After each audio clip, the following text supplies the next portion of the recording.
नमस्कार साथियों, তোমরা কেমন আছো? আমি রুদ্র এক্সাম মিস্ত্রি ইউটিউব চ্যানেলে তোমাদের সবাইকে হার্দিক স্বাগত। আশা করছি আমার ছোট ছোট ভাই বোনেরা সবাই ভালো আছো। তোমরা যারা আমাকে জানো চেনো তারা অনেকেই ফোন করে বা কল করে জিজ্ঞাসা করছো যে ফিজিক্যাল আগে হবে না তোমাদের রিটেন টেস্ট আগে হবে, ফিজিক্যালে কিভাবে তোমরা কোয়ালিফাই করবে। তাহলে তোমরা এই ফিজিক্যাল নিয়ে কি জন্য টেনশনে মাথা ব্যথা আছো? কারণ ফিজিক্যাল তোমরা চুটকিতে পাস হয়ে যাবে, শুধুমাত্র কিছু ট্রিক্স এবং স্ট্র্যাটেজি নিয়ে তোমাদের ফিজিক্যালটা করতে হবে। রহিবাদ ট্রেড টেস্ট, ট্রেড টেস্ট সম্বন্ধে সমস্ত কিছু ডিটেলস ইনফরমেশন তোমাদেরকে জানিয়ে দেবো। ফিজিক্যালে তোমাদের কি কি করতে হবে, এক্সাম প্যাটার্ন কি আছে, এলিজিবিলিটি ক্রাইটেরিয়া কি রাখা হয়েছে, সমস্ত কিছু এ টু জেড ডিটেলস ডিসকাস করব। তার সঙ্গে ট্রেড টেস্টের সমস্ত কিছু জব প্রোফাইলের সঙ্গে রিলেট করে তোমাদের সমস্ত কিছু জানিয়ে দেবো। এ টু জেড ডিটেলস ডিসকাস করব এই ভিডিওতে, তোমাদের সমস্ত কিছু ক্লিয়ার হয়ে যাবে। চলো আর বেশি সময় না নিয়ে ভিডিওটি ফটাফট শুরু করি। তবে যাবার আগে একটা কথা বলে রাখি, যারা এই চ্যানেলটিকে এখনো সাবস্ক্রাইব করেনি তারা সাবস্ক্রাইব করে পাশে থাকা বেল আইকনটি প্রেস করে দাও। কারণ জব আপডেট দেখার জন্য নয়, 2025-এ সিলেকশন পেতে গেলে এই চ্যানেলটাকে তোমাদেরকে সাবস্ক্রাইব করে রাখতে হবে। কারণ আগে আমি বহু ধামাকাদার আপডেট আপলোড করব, যেটা তোমাদের সিলেকশন পেতে গেলে খুবই অবশ্যই দরকার। ভিডিওটি যদি ভালো লাগে তাহলে লাইক করবে, বন্ধুদের সঙ্গে শেয়ার করে দেবে এবং ভিডিওটি তোমার কেমন লাগলো কমেন্ট করে অবশ্যই জানাবে। কারণ কমেন্ট করলে একটা মোটিভেশন পাবো। তোমাদের জানিয়ে রাখি যে সিআইএসএফ এর যে জব সেটা হচ্ছে অল ইন্ডিয়া বেসিসে জব, এবং যেখানে মেল ফিমেল উভয়ই তোমরা অ্যাপ্লাই করতে পারবে। তোমরা ওয়েস্ট বেঙ্গলের যে কোনো জেলায় বাস করো না কেন, প্রথমে ফিজিক্যাল হবে এবং যারা ফিজিক্যালে কোয়ালিফাই করবে তারাই মাত্র তোমাদের সিবিটি টেস্ট বা যে রিটিন টেস্ট হবে সেই রিটিন টেস্টের জন্য ডাকা হবে। তাই এখানে অপেক্ষাকৃতভাবে কম্পিটিশন কম হবে। চলো বন্ধুরা আর বেশি সময় না নিয়ে নোটিফিকেশনের ডিটেলস ডিসকাস করি। সিআইএসএফ কনস্টেবল ট্রেডসম্যান পদে রিক্রুটমেন্ট 2024। বন্ধুরা এটা 2024-এর নোটিফিকেশন, যেখানে তোমরা আগে বলেছি মেল ফিমেল উভয়ই তোমরা অ্যাপ্লাই করতে পারবে। টোটাল ভ্যাকেন্সি কত? টোটাল ভ্যাকেন্সি হলো 1161। টোটাল ভ্যাকেন্সি কত? 1161। এখানে যে 13টি পোস্টের কথা বলা হয়েছে সেখানে পোস্ট ওয়াইজ, যেখানে মেল এবং ফিমেল, কাস্ট ওয়াইজ এবং রিজন ওয়াইজ আমি ডিটেলস ডিসকাস করব যে কোন পোস্টের জন্য কত ভ্যাকেন্সি আছে, তোমরা মেলের জন্য কত ভ্যাকেন্সি আছে, ফিমেলদের জন্য কত ভ্যাকেন্সি আছে, এবং কোন রিজিয়নে কাস্ট ওয়াইজ, যেখানে ইউআর ওবিসি এসটি এসসিদের জন্য কিভাবে এটাকে ডেসক্রাইব করা আছে। চলো সরাসরি কম্পিউটার স্ক্রিনে নোটিফিকেশনে গিয়ে আমি দেখে নিই। বন্ধুরা আমি সরাসরি এসে গেছি নোটিফিকেশনে। এখন দেখব পোস্ট ওয়াইজ এবং ক্যাটাগরি ওয়াইজ সমস্ত কিছু জানকারি আমি এখানে দেখে নেব। Central industrial security force recruitment of constable tradesman 2024, অর্থাৎ 2024-এ এটা হচ্ছে নোটিফিকেশন। সেই নোটিফিকেশন তোমার অনলাইন অ্যাপ্লাই নেওয়া শুরু হয়েছে এবং যেখানে মেল ফিমেল উভয়ই তোমরা অ্যাপ্লাই করতে পারবে। পে লেভেল 3-এর একটা ভ্যাকেন্সি, যেখানে 21,700 থেকে তোমাদের বেসিক পে শুরু হয়ে যাবে। বন্ধুরা এখানে দেখো vacancy recruitment sector wise, trade wise এবং ক্যাটাগরি ওয়াইজ ভ্যাকেন্সি, যেখানে কনস্টেবল ট্রেডসম্যান 2024। দেখো এখানে কুক পোস্টের জন্য মেলদের ক্ষেত্রে 400টি ভ্যাকেন্সি, ফিমেলদের ক্ষেত্রে 44টি ভ্যাকেন্সি, টোটাল হচ্ছে 444টি ভ্যাকেন্সি।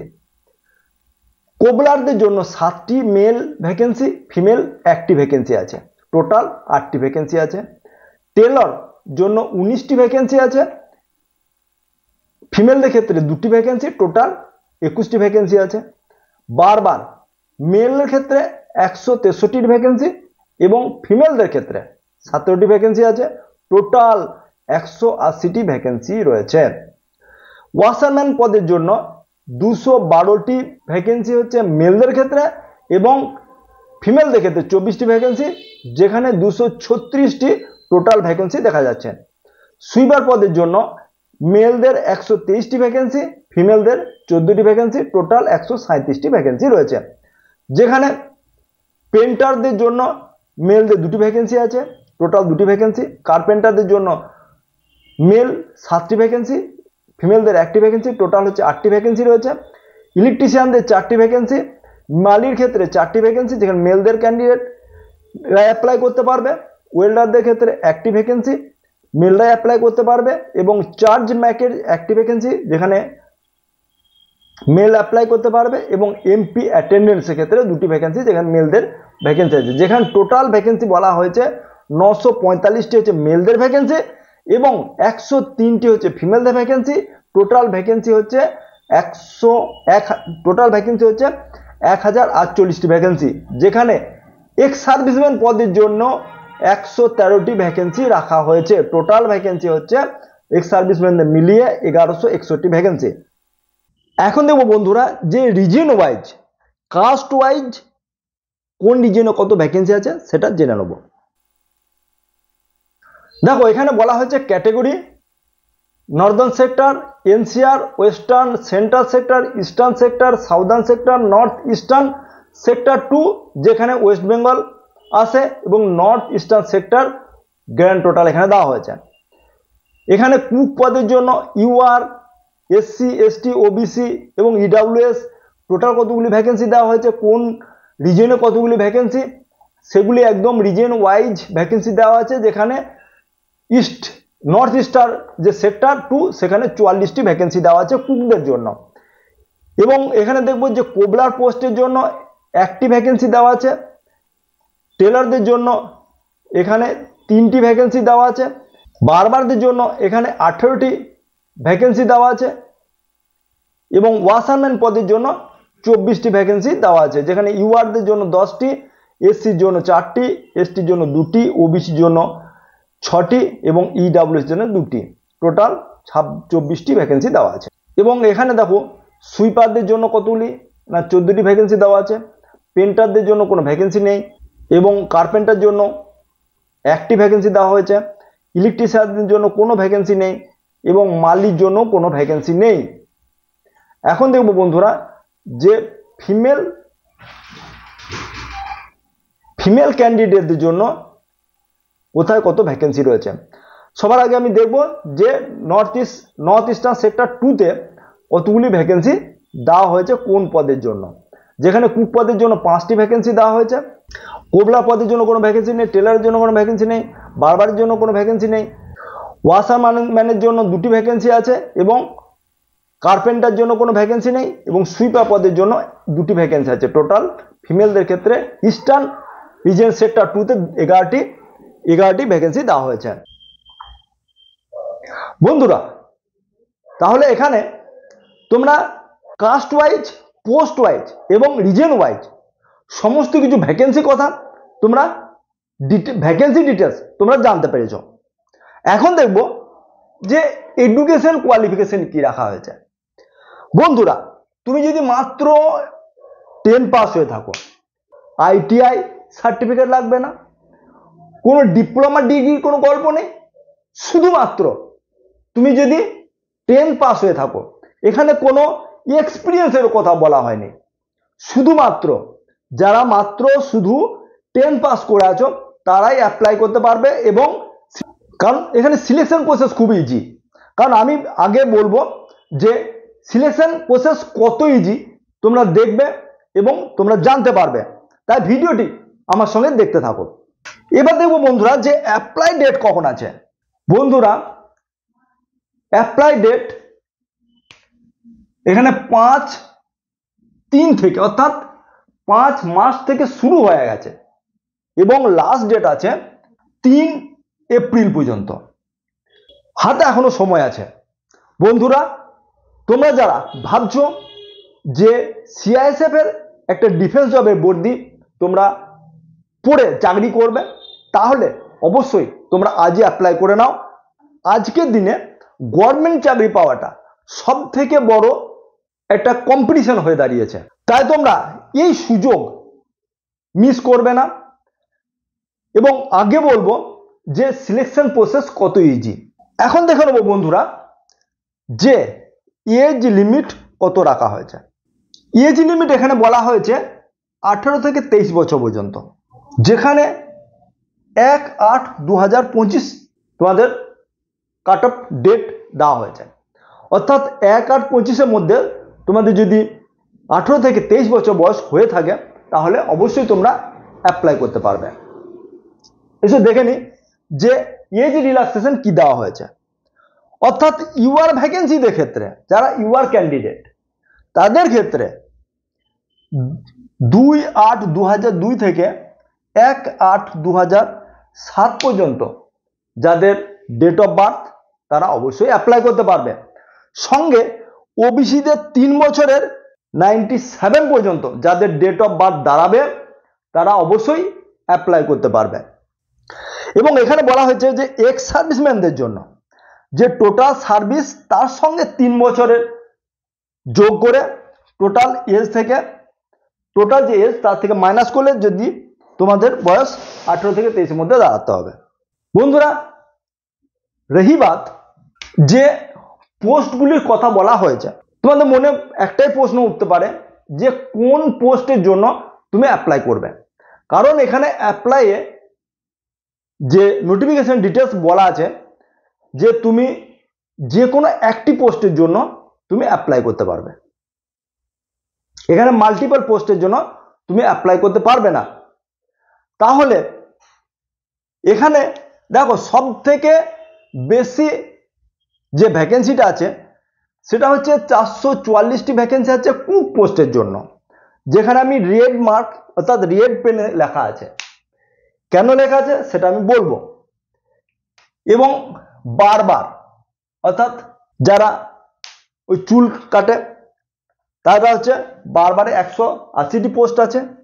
সুইপার তোমরা বুঝতে পারছো, যারা ঝাঁটা যারা পরিষ্কার টরিষ্কার করে তাদের জন্য 137টি ভ্যাকেন্সি আছে। এবং ওয়াশারম্যান অর্থাৎ ধোবিদের জন্য 236টি পদে ভ্যাকেন্সি আছে। এই 4টি পদে সব থেকে বেশি ভ্যাকেন্সি। তাহলে যে ক্যান্ডিডেটরা এই সিআইএসএফ ট্রেডসম্যান পদে জন্য আবেদন করবে তারা সাধারণত যে এই 4টি পোস্টে যেহেতু বেশি ভ্যাকেন্সি আছে তারা সিলেকশন পাওয়ার জন্য 4টি পোস্টের মধ্যে যে কোনো একটা পোস্টে তারা অ্যাপ্লাই করবে।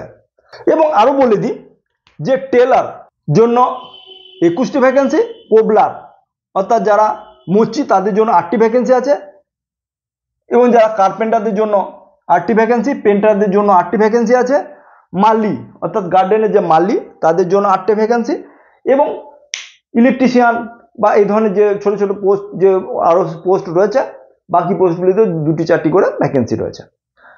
তাহলে তোমার মনের মধ্যে এটা হতে পারে যে কুকের সব থেকে বেশি ভ্যাকেন্সি আছে, তাহলে কুকের ভ্যাকেন্সিটা ভরবে। কিন্তু তোমাদের কাছে একটা কথা বলে রাখি, জানিয়ে রাখি, এই জন্য রেড মার্কস করা আছে যে কুক পোস্ট এমন একটা পোস্ট যেখানে তোমাদের কোনো ছুটি নেই। ছুটি নেই বলতে তোমরা দেখেছো তোমাদের বাড়ির মায়েরা বছরের প্রত্যেক দিনই রান্নার কাজ করে থাকে, তাতে যদি শরীর অসুস্থ থাকে তবুও তাদেরকে রান্না করতে হয়। তাহলে বুঝতে পারছো যে তোমাদের যে ছুটি লিস্টেড আছে সেই লিস্টেড ছুটি ছাড়া অর্থাৎ তোমার সিএল এবং যে অ্যানুয়াল লিভ, ক্যাজুয়াল লিভ এবং অ্যানুয়াল লিভ ছাড়া তোমাদের অন্য কোনো ছুটি তোমরা পাবে না। কোনো সানডে বা হলিডে তোমাদের জন্য নেই। এটা তোমরা জেনেই কিন্তু এই পোস্টের কুক পোস্টের জন্য বা তোমরা এই কুক পোস্টের জন্য তোমাদেরকে জানিয়ে দিলাম যে কুক পোস্টের জন্য ফর্ম ফিল আপ তোমরা যদি করতে চাও তাহলে এটা মাথায় রেখে তোমরা ফর্ম ফিল আপটা করবে। এবং বাকি যে পোস্টগুলি রয়েছে সেই পোস্টে সানডে আছে, হলিডে আছে, সমস্ত কিছু তারা ছুটি পেয়ে থাকে। এবারে হচ্ছে তোমার দেখবো বন্ধুরা যে আমাদের এটা কোন রিজিয়ন। অর্থাৎ এখানে যে 8-9টি রিজনের কথা বলা হয়েছে, যেখানে আমাদের ওয়েস্ট বেঙ্গল, সিকিম, উড়িষ্যা এবং আন্দামান নিকোবর দ্বীপপুঞ্জের মধ্যে আসছে, সেটা হচ্ছে নর্থ ইস্ট সেক্টর 2 রিজন, যার হেডকোয়ার্টার কোথায়? CISF headquarter Kolkata. এই রিজনের হেডকোয়ার্টার হচ্ছে কলকাতা। তোমাদের সমস্ত রিক্রুটমেন্ট, সমস্ত কাজকর্ম এই কলকাতাতেই হবে। তাহলে বন্ধুরা, তোমাদের এখানে জব প্রোফাইল সম্বন্ধে বলে দিলাম যে তোমাদের কোন পোস্টের জন্য কি জব করতে হবে। এখন দেখবো বন্ধুরা যে সিলেকশন প্রসেস কি আছে। দেখো, সিলেকশন প্রসেস খুব ইজি, যেখানে ফিজিক্যাল স্ট্যান্ডার্ড টেস্ট অর্থাৎ মাপজোক হবে, হাইট চেস্ট মাপজোক হবে। তারপর হচ্ছে ফিজিক্যাল এফিসিয়েন্সি টেস্ট, অর্থাৎ যেখানে তোমাদের রানিং কমপ্লিট করতে হবে, অর্থাৎ রানিং টেস্ট হবে। এবং তার সঙ্গে হবে ট্রেড টেস্ট। বন্ধুরা, আগে বলেছি যে এই সমস্ত যে ট্রেড 13টি পোস্টের জন্য যে ট্রেড দেওয়া হয়েছে তাদের জন্য ট্রেড টেস্ট দিতে হবে। কিন্তু বন্ধুরা, সব থেকে মজার ব্যাপার যে এখানে তোমাদের কোথাও আইটিআই সার্টিফিকেট মাঙা হয়নি, শুধু তোমাদের এক্সপিরিয়েন্স দেখবে যে হ্যাঁ তোমরা এই কাজের জন্য তোমরা কাবিল কিনা। অর্থাৎ যদি কুক পোস্টে হয় তাহলে তোমাদের আটা গুঁদা এবং তোমরা রুটি বেলা, এই সব কাজগুলি তোমাদেরকে সেখানে করে দেখাতে হবে। যদি বারবার হয় তাহলে তোমাদের চুল কেটে দেখাতে হবে। যদি সুইপার হয় তাহলে ঝাড়ু মোছা করে দেখাতে হবে। টেলার হয় তা সেলাই করে দেখাতে হবে। কোবলার হয় অর্থাৎ মুচি হয়, তাকে মুচিদের কি করতে হবে, মুচিদের তোমাদেরকে সেলাই করে দেখাতে হবে। এবং কি কি টুলস আছে সেই টুলসগুলিকে যে হ্যান্ডেলিং ঠিকঠাক আসছে কিনা সেটা তোমাদের তখন ওখানে কিন্তু দেখিয়ে নেবে ওরা। এবং পেন্টারদের বুঝতে পারছো, পেন্ট করে দেখাতে হবে। মালিদের গার্ডেনিং এর কিছু এক্সপিরিয়েন্স আছে কিনা সেটা তোমাদেরকে কোশ্চেন অ্যান্সার করবে, সেটা তোমাদেরকে সঠিক যদি জবাব তোমাদেরকে দিতে হবে। এবং ইলেকট্রিশিয়ান ক্ষেত্রে কিভাবে এসি রিপেয়ারিং এর, কোনো এসি রিপেয়ারিং এর জন্য তোমাদের সমস্ত কিছু এসি ডিসি যে কারেন্ট আছে সে সম্বন্ধে কোনো আইডিয়া আছে কিনা সেটা সেখানে দেখবে। এবং অল্প স্বল্প সেখানে তোমাদের ইলেকট্রিশিয়ান সম্বন্ধে কিছু ডিটেলস তোমাদেরকে জানাতে হবে। এটা হলো ট্রেড টেস্ট। এবার হবে সিবিটি, অর্থাৎ যে রিটেন টেস্ট হবে সেই সিবিটি টেস্ট হবে। তারপর মেডিকেল হবে। বন্ধুরা, মেডিকেল নিয়ে তোমাদের কোনো টেনশন নেই, কারণ এখানে মেডিকেলটা খুব সিম্পল হবে। এই মেডিকেলের জন্য একটা আলাদা ভিডিও আমার করা আছে, সেখানে তোমরা বুঝতে পারবে যে মেডিকেলে কি কি হবে। তার লিঙ্ক আমি ডেসক্রিপশন বক্সে দিয়ে দেবো, তোমরা সেখানে গিয়ে মেডিকেল সম্বন্ধে সমস্ত কিছু তোমরা জানতে পারবে। এখন দেখবো বন্ধুরা যে ফিজিক্যাল যে স্ট্যান্ডার্ড টেস্ট অর্থাৎ মাপজোক যেটা আছে সেটা এখানে কি চাওয়া হয়েছে সেটা এখানে দেখে নেবো। মেরে প্যারে সাথীও, দেখো এখানে মেল ক্যান্ডিডেটদের ক্ষেত্রে 170 সেন্টিমিটার এবং ফিমেল ক্যান্ডিডেটের ক্ষেত্রে 157 সেন্টিমিটার। তোমরা যদি ইউআর, ওবিসি এবং এসসি ক্যান্ডিডেট হয়ে থাকো তাদের জন্য, এবং যদি এসটি ক্যান্ডিডেট হয়ে থাকো তাহলে মেলদের ক্ষেত্রে 162.5 সেন্টিমিটার এবং ফিমেলদের ক্ষেত্রে 150 সেন্টিমিটার হাইট হতে হবে। বোঝা গেল? এখন দেখবো যে চেস্ট কি চাওয়া হয়েছে। দেখো বন্ধুরা, চেস্ট মেলদের ক্ষেত্রে 80 সেন্টিমিটার এবং 5 সেন্টিমিটার ফুলিয়ে 25 সেন্টিমিটার মাপা হবে। কাদের জন্য? না, ইউআর, ওবিসি, এসটি এবং ইডব্লিউএস ক্যান্ডিডেটদের জন্য। বোঝা গেল? এবং এসটি ক্যান্ডিডেটদের ক্ষেত্রে, মেল এসটি ক্যান্ডিডেটদের ক্ষেত্রে 76 থেকে 81 সেন্টিমিটার, এটা তোমাদেরকে চেস্ট মাপা হয়েছে। যেখানে ফিমেলের ক্ষেত্রে কোনো চেস্টে কোনো গল্প নেই, সেখানে চেস্ট মাপা হয় না। তো বোঝা গেল যে ফিজিক্যাল যে স্ট্যান্ডার্ড টেস্ট সেখানে মাপজোক, হাইট, চেস্ট কত চাই। এখন দেখবো বন্ধুরা যে ফিজিক্যাল এফিসিয়েন্সি টেস্ট অর্থাৎ রানিং, এখানে শুধুমাত্র রানিং করতে হবে। রানিং এর জন্য কি ক্রাইটেরিয়া রাখা হয়েছে? মেল ক্যান্ডিডেট যারা, তাদের জন্য 1600 মিটার রানিং করতে হবে। কত মিনিটে? না, 6 মিনিট 30 সেকেন্ডে, অর্থাৎ 6.5 মিনিটে যারা মেল ক্যান্ডিডেট তাদেরকে 1600 মিটার রানিং করতে হবে। এবং ফিমেল ক্যান্ডিডেটদের ক্ষেত্রে সেটা 800 মিটার করে দেওয়া হয়েছে, যেটা 4 মিনিট তোমাদের রানিং করতে হবে। বন্ধুরা, এই ফিজিক্যাল এফিসিয়েন্সি টেস্ট অর্থাৎ running, high jump, long jump এর উপর আমার একটা আলাদা ভিডিও আছে, সেখানে তোমরা গিয়ে সমস্ত কিছু দেখে নিতে পারবে যে কিভাবে কোন ট্রিক্সে তোমরা এটা রানিং করবে। কলকাতার মাঠে যদি হয় তাহলে কিভাবে রানিং করবে, যদি দুর্গাপুর বা বর্ধমানের বা তোমাদের বাঁকুড়া বা মুর্শিদাবাদের যদি বড় অর্থাৎ 400 মিটারের ট্র্যাক হয় সেখানে তোমরা কিভাবে রানিং শুরু করবে, সমস্ত কিছু ডিটেলস ডিসকাস করা আছে। সঙ্গে এখন হচ্ছে যে সব থেকে যে কেসটা হয়ে থাকে সেটা হচ্ছে যে এই যে ফিজিক্যাল এফিসিয়েন্সি টেস্টে যে গ্রাউন্ড টেস্ট হয় সেটা একটা সিভিল সংস্থাকে দিয়ে দেওয়া হয়। সেখানে কি হয়, সেখানে ওই পায়ে একটা চিপ তোমাদের বেঁধে দেওয়া হয়, সেই চিপ বেঁধে দিলে এবং একটা ম্যাট বিছিয়ে দেওয়া হয় যেখানে তুমি একবার পা রাখলেই তোমার অটোমেটিক বা টাইমিং শুরু হয়ে যাবে। এবং সব থেকে বড় ব্যাপার যে কলকাতার মাঠে যেখানে 200 মিটার ট্র্যাক, সেই ট্র্যাকে ছোটাটা সব থেকে কঠিন হয়ে দাঁড়ায়। তাই তোমাদের যদি 400 মিটার ট্র্যাক হয় তাহলে সেটা সব থেকে ভালো হবে। এখন দেখবো বন্ধুরা যে ট্রেড টেস্ট অর্থাৎ যারা ফিজিক্যালে কোয়ালিফাই করবে তাদেরকে ট্রেড টেস্টে ডাকা হবে। তাই আগে তোমাদেরকে বলেছি যে ট্রেড টেস্টে কি কি তোমাদের করতে হবে, আগে তোমাদের জানিয়ে রেখেছি, যেটা খুব হচ্ছে ভেরি ইজি এবং শুধুমাত্র সেই ট্রেডের ওপর নলেজ রাখতে হবে। যে 13টি পোস্ট আছে সেই 13টি পোস্টে যারা তোমরা অ্যাপ্লাই করবে তোমরা তার নলেজ তোমাদের থাকা দরকার।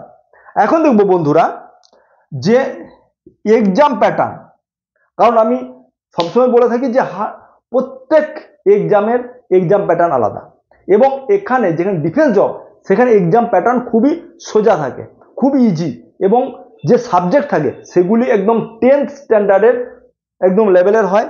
যেখানে তোমাদের কি করতে হবে, জিকে আসবে এবং জিএ আসবে, ম্যাথ আসবে এবং ইংলিশ অথবা হিন্দি যে কোনো একটা তোমাদের চয়েস করতে হবে এবং তার সঙ্গে রিজনিং 50টি কোশ্চেন আসবে এবং প্রত্যেকটি 2 মার্কসের কোশ্চেন হবে। টোটাল টাইম দেওয়া হয়েছে 2 ঘন্টা, যেখানে কোনো নেগেটিভ মার্কস নেই। মেরে প্যারে সাথীও, যেখানে নেগেটিভ মার্কস নেই সেখানে চোখ বন্ধ করে তোমরা যেটা জানো না সেটাকেও টিক করে আসবে। এখানে বলা হয়েছে তোমাদের সিলেকশন পেতে গেলে ইউআর, ইডব্লিউএস এবং এক্স সার্ভিসম্যানদের জন্য 35% মার্কস আনতে হবে, এটা হচ্ছে কোয়ালিফাইং মার্কস, এবং এসসি, এসটি এবং ওবিসি ক্যান্ডিডেটদের জন্য 33% মার্কস আনতে হবে, তাহলেই তোমরা কোয়ালিফাই করে যাবে। তাহলে বন্ধুরা বোঝা গেল যে এই যে সিবিটি টেস্ট, যেখানে বেশিরভাগ ক্ষেত্রেই ওএমআর টেস্ট হয়, সিবিটি অনলাইন টেস্ট হয় না, এই ডিফেন্স তোমার যে এক্সামগুলি হয়ে থাকে সেখানে দেখবে তোমরা ওএমআর টেস্টই হবে, যেখানে 100 নম্বরের কোশ্চেন হবে এবং সব থেকে ইজি কোশ্চেনই থাকে, তোমরা অবশ্যই সেটা ক্লিয়ার করতে পারবে। এখন দেখবো বন্ধুরা যে স্যালারি কত পাবে। এখানে স্যালারি অনেক বেশি, এটা পে লেভেল 3-র একটা এক্সাম। তোমরা জানো যে পে লেভেল 3-র যে বেসিক পে সেটা হচ্ছে 21,700 থেকে শুরু হয় এবং 69.100 পর্যন্ত সেখানে তোমাদের শেষ হয়। এটা 7 সিপিসিতে, অর্থাৎ এখন আবার 8 সিপিসি শুরু হয়ে যাবে। তাহলে তোমরা বুঝতে পারছো যে তোমাদের পেমেন্ট অর্থাৎ ইন হ্যান্ড স্যালারি তোমাদের কত পাবে। তাই বন্ধুরা তোমরা নিজেরা ক্যালকুলেট করে নিও যে XYZ সিটিতে তোমরা কে কত পাচ্ছ। এখন দেখবো বন্ধুরা যে হাউ টু অ্যাপ্লাই, তুমি কিভাবে অ্যাপ্লাই করবে এবং ডকুমেন্ট কি কি লাগবে। বন্ধুরা তোমরা জানো যে কোনো কিছু অ্যাপ্লাই করতে গেলেই সবার আগে রেজিস্ট্রেশন করতে হয়, তারপর সেখানে মেন বডিতে গিয়ে তোমাদের ডিটেলস পূরণ করে ফটো, সিগনেচার এবং ডকুমেন্টসগুলি পিডিএফ আকারে দিয়ে তারপর তোমাদের সেটাকে সাবমিট করতে হয়। বন্ধুরা আমি সরাসরি দেখে নেবো যে তোমরা কিভাবে অ্যাপ্লাই করবে, কি কি ডকুমেন্টস লাগবে এবং এখানে নোটিফিকেশনে দেওয়া আছে যে কিভাবে ফটো এবং সিগনেচার আপলোড করবে, কোনটা তোমাদের রং প্রসিজার হবে, কোনটা ঠিক প্রসিজার হবে, সমস্ত কিছু A to Z ডিটেলস আমি কম্পিউটার স্ক্রিনে চলে যাব এবং সিআইএসএফ এর নোটিফিকেশনে কি দেওয়া আছে সেটা দেখে তোমাদের একদম ক্লিয়ার করে দেবো। এখন দেখবো বন্ধুরা যে 100 নম্বরের যে সিবিটি টেস্ট, 100 নম্বরের যে সিবিটি টেস্ট সেখানে তোমাদের 50 মার্কস পেতে হবে। 50 মার্কস পেতে গেলে তোমাদের 100 নম্বরের যে সিবিটি টেস্ট সেখানে তোমাদের 50 মার্কস পেতে হবে। যে কিভাবে তুমি অ্যাপ্লাই করবে, কোন কোন ডকুমেন্টস তোমাদের লাগবে। কারণ তোমরা জানো যে তোমাদের অ্যাপ্লাই করতে গেলে রেজিস্ট্রেশন প্রথমে করতে হয়। সেখানে লগ ইন কীভাবে করবে, দেখো এই যে ওয়েবসাইট দেওয়া আছে সেই ওয়েবসাইটে তোমরা লগ ইন হবে। প্রথমে নিউ রেজিস্ট্রেশন বাটন তোমরা ক্লিক করবে। সেখানে বিভিন্ন বেসিক ডিটেলস এবং অ্যাডিশনাল যে কন্ট্যাক্ট ডিটেলস এবং ডিক্লারেশন দিয়ে তোমরা ওয়ান টাইম তোমার রেজিস্ট্রেশন করে নিতে হবে। ইয়োর নেম এবং ম্যাট্রিকুলেশন, যেখানে ইয়োরস নেম, ম্যাট্রিকুলেশন সার্টিফিকেট এবং যেখানে father's name, mother's name, date of birth provide করে তোমরা ক্লিকে সাবমিট করবে এবং মোবাইল নাম্বার এবং ইমেল আইডি দিয়ে তোমাদের এখানে SMS আসবে। সেটা ভেরিফাই হয়ে গেলে তোমাদের এটা রেজিস্ট্রেশন কমপ্লিট হয়ে যাবে। নেক্সট যে স্টেপ সেটা হচ্ছে যে অনলাইন ফর্ম ফিল আপ তোমরা কীভাবে করবে। যেখানে বলা হয়েছে যে সাইজ আছে, সেখানে বলা হয়েছে কত না 50 KB, 20 KB থেকে 50 KBর মধ্যে হতে হবে এবং সিগনেচার যে আছে সেটা 10 KB থেকে 20 KBর মধ্যে হতে হবে। এবং তোমাদের যে রিলেভেন্ট ডকুমেন্টস আছে, রিলেভেন্ট ডকুমেন্ট বলতে কি কোনগুলি, যেখানে হচ্ছে তোমরা যদি কাস্ট ক্যাটাগরি নিতে যাও তাহলে সেখানে তোমাদের PDF আকার ফরম্যাটে দিতে হবে এবং তার সঙ্গে তোমাদের ম্যাট্রিকুলেশনের যে ডেট অফ বার্থ আছে সেটা ডেট অফ বার্থের জন্য ম্যাট্রিকুলেশন সার্টিফিকেট এবং তোমরা যে ম্যাট্রিকুলে পাস করেছো কিনা তার জন্য সার্টিফিকেট লাগবে এবং তার সঙ্গে ডোমিসাইল সার্টিফিকেট। আশা করছি বন্ধুরা এই ভিডিওতে তোমাদের CISF নোটিফিকেশন যে ট্রেডসম্যানের নোটিফিকেশন বিলকুল ক্লিয়ার হয়ে গেছে। এরপরেও যদি তোমাদের কোথাও ডাউট থেকে থাকে তোমরা অবশ্যই কমেন্ট করবে। ভিডিওটি যদি ভালো লেগে থাকে তাহলে লাইক করতে ভুলবে না এবং চ্যানেলে যারা নতুন তারা চ্যানেলটিকে সাবস্ক্রাইব করে নেবে। কারণ জব আপডেট দেখার জন্য নয়, সিলেকশন পাওয়ার জন্য। এই 2025-এ তোমরা যদি একটা গভর্নমেন্ট জব পেতে চাও বা তোমাদের যাদের ইচ্ছে যে ডিফেন্স জব পাওয়ার জন্য, তাহলে এই চ্যানেলটিকে আজই সাবস্ক্রাইব করে পাশে থাকা বেল আইকনটি প্রেস করে দেবে। কারণ এই চ্যানেলে আমি খুবই ইম্পর্ট্যান্ট কিছু ভিডিও আপলোড করব, সেগুলি তুমি তার নোটিফিকেশন যেন তুমি দেখতে পাও। বন্ধুদের সঙ্গে শেয়ার করে দেবে যাতে তারা এই ভিডিও থেকে কিছু উপকার পেতে পারে। ভিডিও কেমন লাগলো কমেন্ট করে অবশ্যই জানাবে। আজকের মতো এই ভিডিওটি এখানেই শেষ করছি, আবার দেখা হবে নতুন একটা ভিডিও নিয়ে। জয় হিন্দ।